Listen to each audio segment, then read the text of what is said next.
lagi bersama jelang debat Capres 2024 hanya di Kompas TV. Bersama saya Friska Clarissa. Ramai sekali suasana di studio Kompas TV. Luar biasa, terima kasih. Dan kita akan sama-sama diskusi soal bagaimana strategi para calon presiden dalam debat malam hari ini. Sudah bersama saya masing-masing tim sukses dari calon presiden nomor urut 1, 2, dan 3. Kita panggilkan yang pertama ada Ahmad Sahroni, tim koalisi Partai Anies Mohaimin yang datang bersama dengan pendukung paslon nomor urut 1.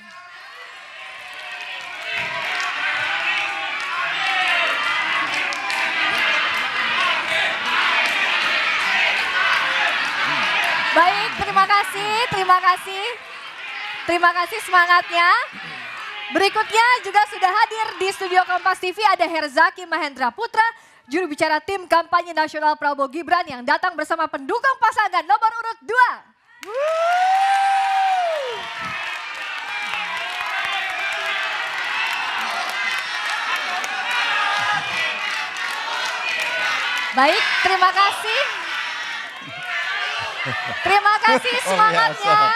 Bapak Ibu di sore hari ini dan juga sudah hadir Michael Sianipar, juru bicara tim pemenangan nasional Ganjar Mahfud beserta para pendukung Ganjar Mahfud.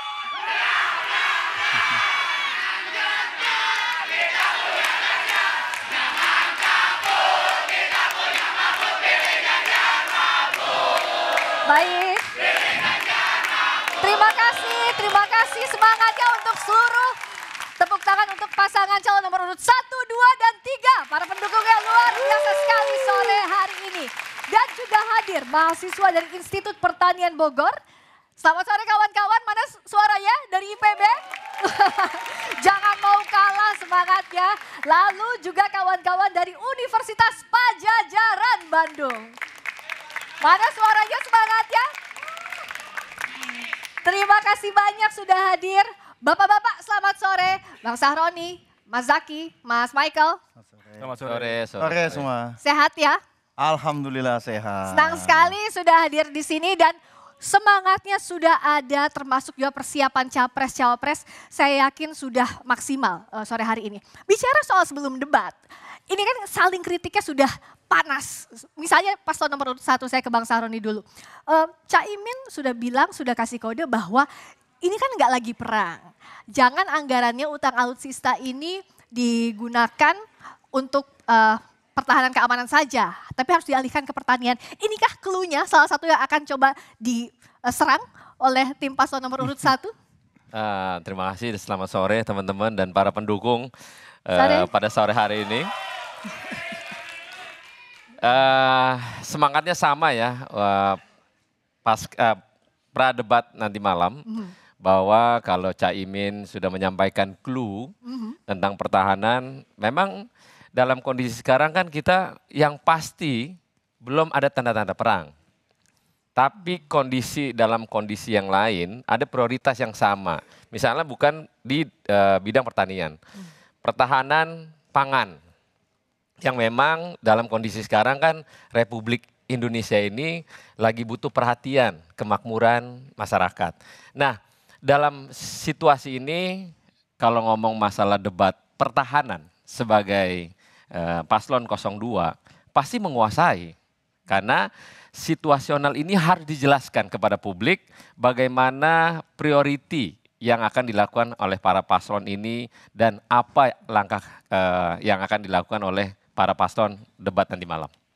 Nah kalau paslon nomor urut 2 Bang Zaki kan yang harus dipersiapkan adalah kalau bicara soal percaya diri berkali-kali kalau dari TKN bilang Pak Prabowo percaya diri karena berkarir di militer juga jadi menteri pertahanan yang masih petahana.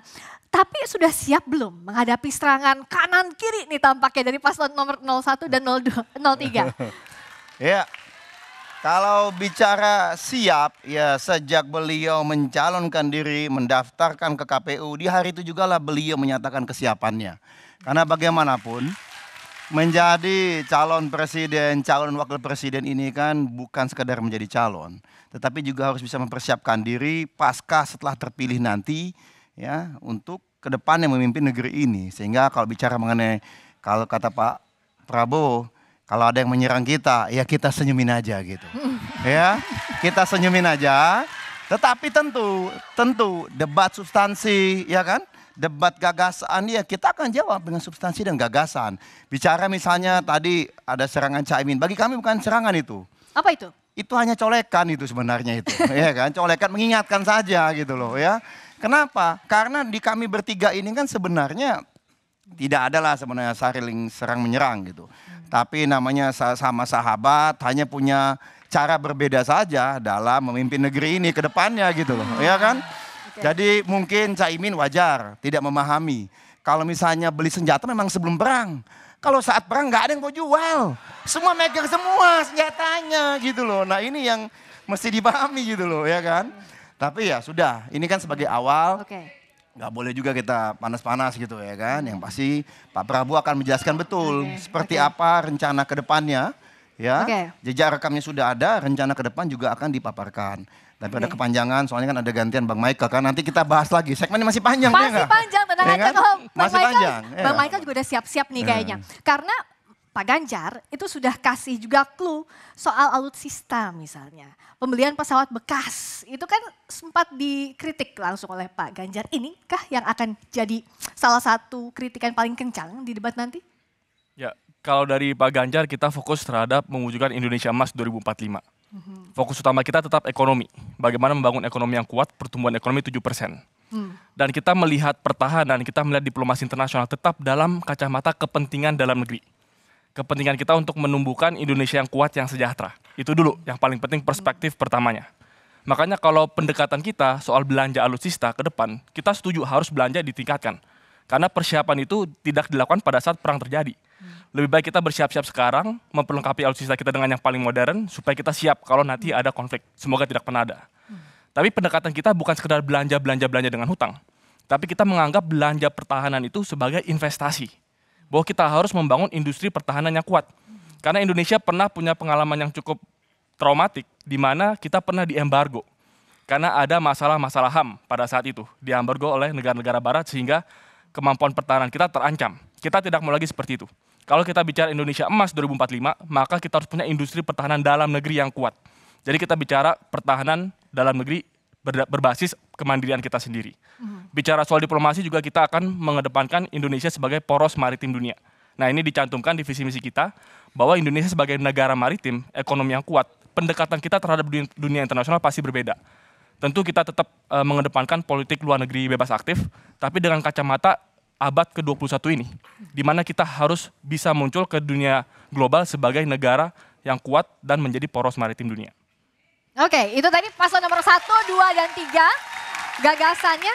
Ngomong-ngomong soal strategi debat nanti, apakah akan lebih banyak bertahan atau menyerang? Kita akan bahas, tapi nanti tetap bersama kami dan kita juga akan pantau bagaimana persiapan di Istora Senayan, Jakarta yang jadi tempat debat berlangsung pada pukul 7 malam nanti. Akan beradu gagasan soal pertahanan, keamanan, hubungan internasional, dan geopolitik. Tetap bersama kami di jelang debat Capres 2024.